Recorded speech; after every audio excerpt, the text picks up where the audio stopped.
Isang patay na sanggol ang nakita sa loob ng itinapong plastic bag sa Cebu City. Ayon sa mga otoridad, mukhang bagong silang pa lang ang sanggol. Pakibalita tayo kay Randy Gurion ng GMA Cebu. Naglilinis ang isang tauhan ng Clean and Green Team ng Barangay Apas, Cebu City nang mapansin niya ang isang plastic bag na tila may kakaibang itsura.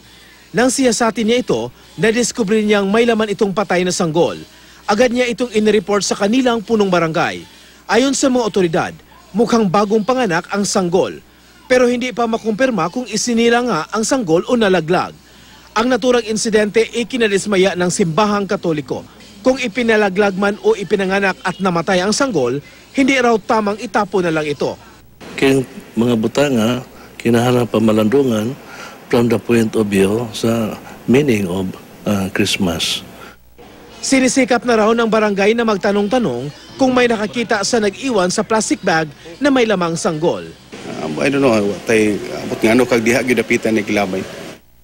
Randy Gurion, Nagbabalita, Pilipinas.